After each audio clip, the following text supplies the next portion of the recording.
One. Good afternoon, class. Good afternoon. How are we doing today? We are good. Fine, thank you. Okay, so this afternoon, myself and Miss, we're going to be touching with you guys the topic hygiene. And our subtopic for today is food hygiene. So before we get into the lesson, we have a little video for you guys. So please listen attentively to the video. Did everybody see it? Yes.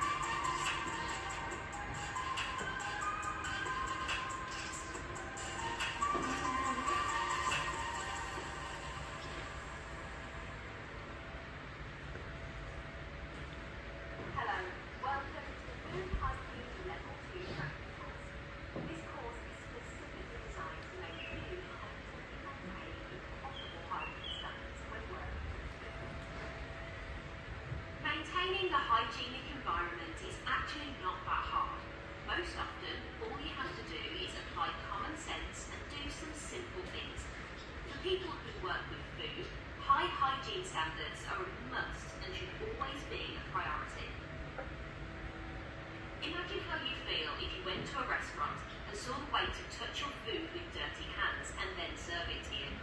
Yes, that's something you definitely do not want. And it's not just about health concerns. Maintaining a hygienic environment and following hygiene practices ensures that your business keeps a good reputation among customers and in the food industry, thus benefiting you financially. Think about it. Do you really want your restaurant to be known as the place that gives you food poisoning? Of course not. This is why food safety is so important. But let's say you did not care about food hygiene that much. What could possibly happen, right? Well, mishandling of food can have serious consequences, especially in the UK. Here are just a few of the possible consequences of mishandling food. Food poisoning, pest infestations, higher business costs, prosecution and fines, loss of employment, legal action, the closure of business, imprisonment, bad publicity, excessive waste.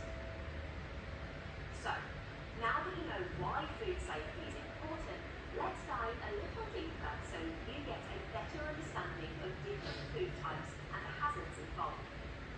Different foods are affected by bacteria, viruses and molds differently. There are high-risk foods and there are low-risk foods. Now, high-risk foods are more likely to carry bacteria, viruses and molds. They are often ready-to-eat foods like shellfish and other seafood, pre-cooked fish, poultry and meat including deli meats, cheese, cream, fresh milk, eggs and other dairy products, stocks, gravies, sauces, chowders and soups, pre-cooked pasta and rice, unwashed leafy greens, salad and fruit, vegetable sprouts. On the other hand, there are low-risk foods. This type of food doesn't usually need to be chilled or kept warm and can be dried and preserved in some way. Think of crisps, corn chips, crackers, cakes, biscuits, canned food, etc. Foods that usually have a best before, use by, or shelf life date on their packaging. These are good examples of low-risk foods. But just because they're called low-risk doesn't mean that they are safe to eat all the time. When taken out of their packaging, most low-risk foods rapidly transform into high-risk foods. This means they should be stored and eaten precisely as the manufacturer's packaging instruction recommends. As you may already know, nobody goes to a restaurant to eat biscuits and crackers. So, restaurants primarily deal with high-risk foods. And because high-risk foods are ready to eat, according to the law, there are certain strict protocols that have to be followed. Let's have a look at those protocols. High-risk foods must be washed in clean water, stored in well-covered or sealable containers after washing, kept separately from cooked food, have utensils used on them washed before and after use, kept away from unwashed plates that have had other foods placed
important illness that are caused by different kinds of pathogenic bacteria.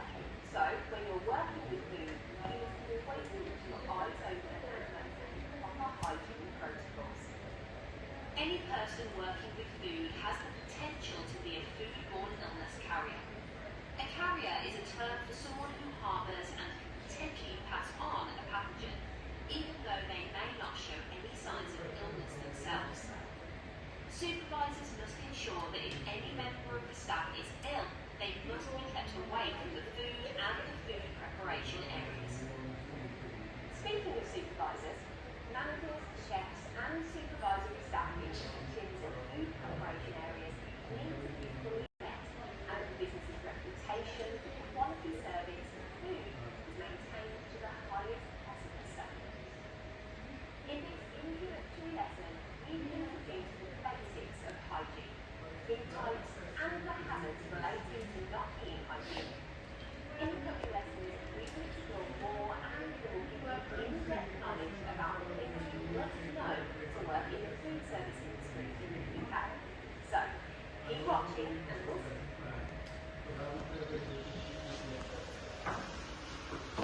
Did we all learn something from the video?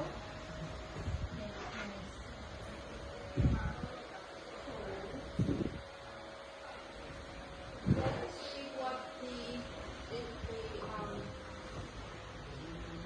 definition of food hygiene is. Food hygiene refers to all measures taken to ensure that food is safe to eat and free of contamination. Okay, so can somebody tell me why food hygiene is important? Or what we gain from this food hygiene? What do we think it's? Why is it important then? Anybody? Yes. Because if you don't have proper food hygiene, you can be sick. Very good. So,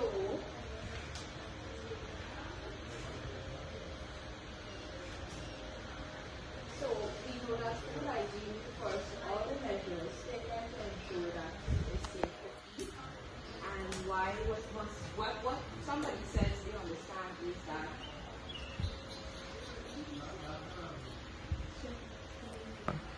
okay, so we know what food hygiene is, and can anybody tell me what are some importances of food hygiene, or why do we think food hygiene is important? Anyone? Okay, so if we have no one, let me hear what you have to say. Food hygiene is important because it helps with bacteria. Very good. So what she is saying is that food hygiene is important because it keeps bacteria away from food. So apart from that,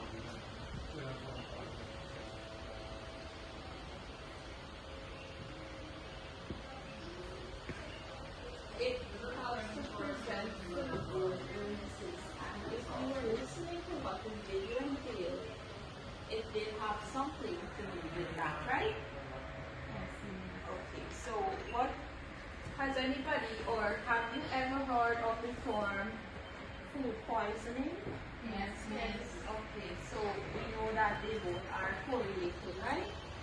It comes from the word food, and if we do not keep our food away from bacteria, then we can be food poison, and that is not healthy, right?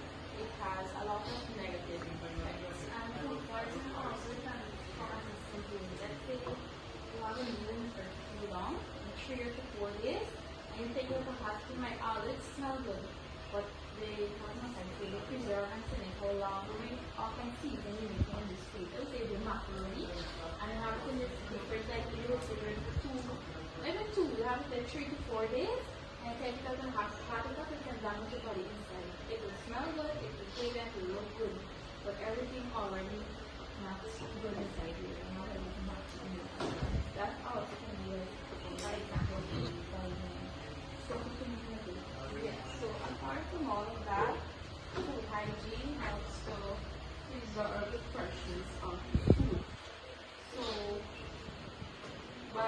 regarding the freshness of food, that simply tells us that when we practice good hygiene dealing with foods, it prevents bacteria from getting to the food. The video touched on washing your hands while handling food. It also prevents the spread of bacteria and germs. And we all would like to eat nutritious food, right? And safe food. So if we do not practice food hygiene, then we will not have food that is safe to eat. So we will now move on to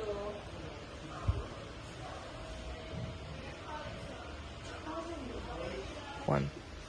okay, so as Ms. would have mentioned, what happens when we have food in the refrigerator for days and then we go ahead and we reheat it once again? It loses all its flavor and it can pose as food contamination, right? So some safe food handling practices. Can anybody tell me what are some safe food handling practices? What are some practices? Yes? It's washing your hands. Washing your hands. Meals. Very good. Wearing gloves when you dealing with raw meat. Very good. So those are some of the main practices, right? In order for us to maintain a healthy lifestyle or to watch what we eat, we need to practice those safe habits, right?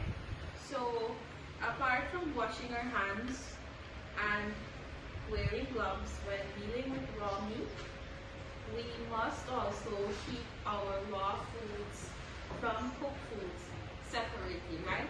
We won't want to have a cut of beef and then we have some, let's say, fried rice both on the same countertop, right? That can pose as what? Can anybody tell me? It can be contaminated, right? The food can become contaminated by that. So, temperature. Okay, very good. So, Ms. Ashley is going to take you through the other questions. So number 5, wash your hands for something to remove all germs. 20 seconds.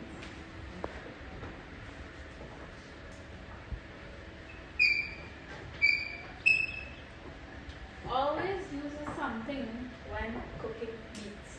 A meat thermometer. Very good.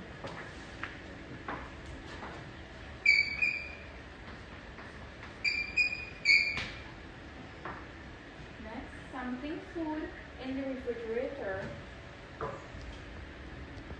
not on the counter.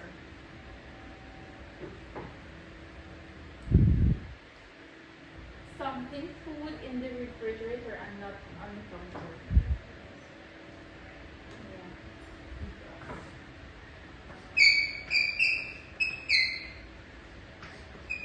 See, I don't defrost the food. Yeah, this food can come when I defrost the stuff and then it will table just so I can put the ice and everything. Okay, next one. Yeah. Food should be stored in the refrigerator within something or else it will begin to spoil. 2 hours. Yeah. So I guess each one of you understand more what is food hygiene, right? Yes. So I'll have one more activity so that you can better understand more about food hygiene.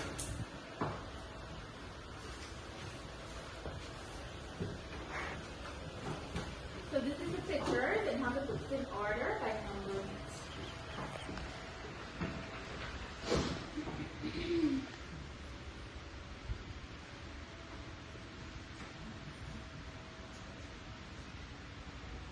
Let's take our time so we can go through.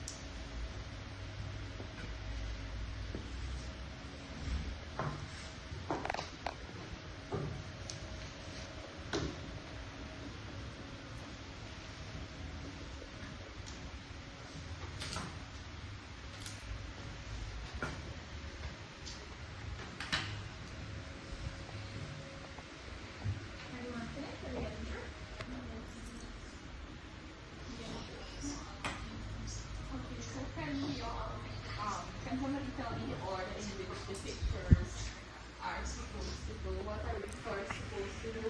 Wash our hands. Wash our hands, followed by Dry hands with towel. good, and after which we Cook food. cook food, and then we Eat food. very good. So let's just do a little bit of a recap. So we know food hygiene refers to all measures taken to ensure that food is safe to eat and free of contamination, right? So what must we do in order to prevent all of that? What are the measures we must take? If we don't want our foods to be contaminated, what must we do?